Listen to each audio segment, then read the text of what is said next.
என்னோட channel subscribe பண்ணாதவங்க subscribe பண்ணிக்கோங்க. பக்கத்தில் இருக்க பெல் பட்டனை கிளிக் பண்ணிக்கோங்க. இப்போ நம்ம ருசியான வெள்ளரிக்காய் வரங்கறி பண்ண போகிறோம். தேவையான பொருட்கள்: வெள்ளரிக்காய் இந்த மாதிரி ஸ்கொயர் பீஸாக கட் பண்ணிக்கோங்க, கொஞ்சம் பெருசாக இருக்கிற மாதிரி. 1.5 கைப்பிடி தேங்காய், 3-4 சின்ன வெங்காயம் இந்த மாதிரி சின்ன சின்னதாக கட் பண்ணி வச்சுக்கோங்க. 2 பல் பூண்டு. அடுத்தது அரைக்கிறதுக்கு ஜீரகம். ஒரு பெரிய எலுமிச்சங்காய் அளவுக்கு புளி எடுத்துக்கோங்க, ஏன்னா புளி கொஞ்சம் அதிகமாக இருந்தால் தான் டேஸ்ட் நல்லாயிருக்கும் குழம்பு. உப்பு தேவையான அளவு எடுத்துக்கோங்க. மிளகாத்தூள் காரத்துக்கு ஏற்ற மாதிரி எடுத்துக்கோங்க. கொஞ்சோண்டு மஞ்சத்தூள் எடுத்துக்கோங்க. தாளிக்கிறதுக்கு கடுகு, 2 காஞ்ச மிளகாய், கொஞ்சோண்டு கறிவேப்பிலை, தேங்காய் எண்ணெய். கடாயை ஸ்டவ்வில் வச்சுட்டு இந்த மாதிரி கட் பண்ணி வச்சுருக்க வெள்ளரிக்காயெல்லாம் போட்டு வச்சுக்கோங்க. போட்டுட்டு இந்த மாதிரி கொஞ்சோண்டு தண்ணி ஊற்றிக்கோங்க. ரொம்ப ஊற்ற வேண்டாம், கொஞ்சோண்டு தண்ணி. அப்படியே மூடி வச்சு வேக வச்சுக்கோங்க. இப்போ தேவையான அளவுக்கு தண்ணி கொஞ்சோண்டு ஊற்றி புளியை ஊற வச்சுக்கோங்க.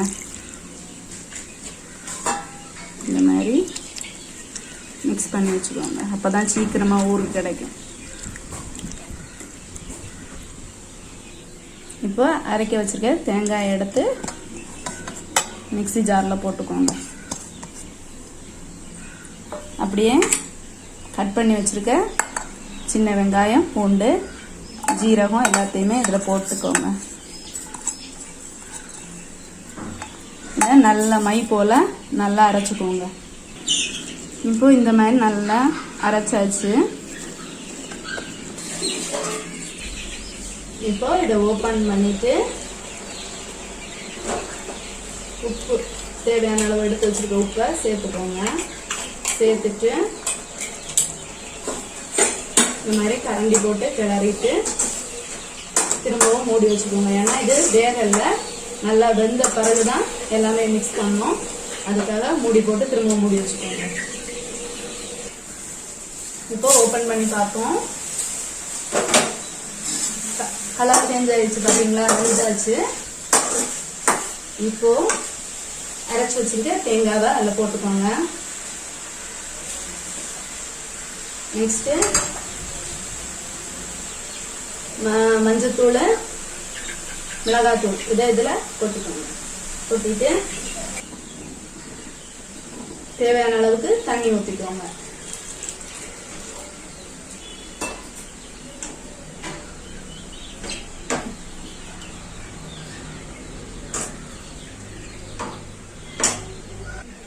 கரைச்சி வச்சுக்க புளி தண்ணியை ஊற்றிக்கோங்க.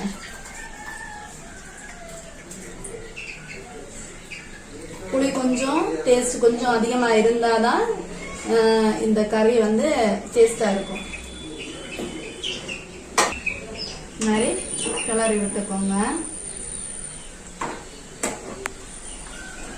குழம்பு கொஞ்சம் கொதிச்ச பிறகுனா தாளிச்சு கொட்ட போகிறோம். குழம்பு கொதிக்க ஆரம்பிச்சிச்சு. இந்த மாதிரி கிளறி விட்டுக்கோங்க.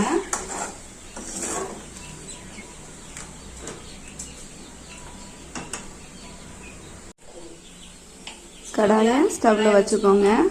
இப்போ தேங்காய் எண்ணெய் 2 ஸ்பூன் இல்லைன்னா 3 ஸ்பூன் வந்து தேங்காய் எண்ணெய். 1 ஸ்பூன், 2 ஸ்பூன், 3 ஸ்பூன். நான் மட்டும் 3 ஸ்பூன் ஊற்றிக்கிறேன் இதில். அடுத்து எடுத்து வச்சிருக்க கடுகு எடுத்து தாளிக்கிறதுக்கு யூஸ் பண்ணிக்கோங்க. கடுகு போட்டுருங்க. இப்போ கடுகு போட்டாச்சு. கடுகு பொரிஞ்சு வருது. இப்போ கடுகு பொரிஞ்சு வந்துட்டுருக்கு. இப்போது எடுத்து வச்சுருக்க காஞ்ச மிளகாவை கிள்ளி போடுங்க.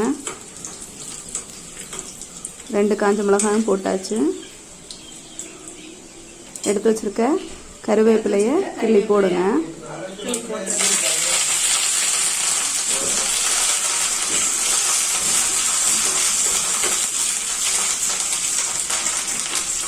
இப்போ இதை எடுத்து குழம்புல கொட்டிக்கலாம்.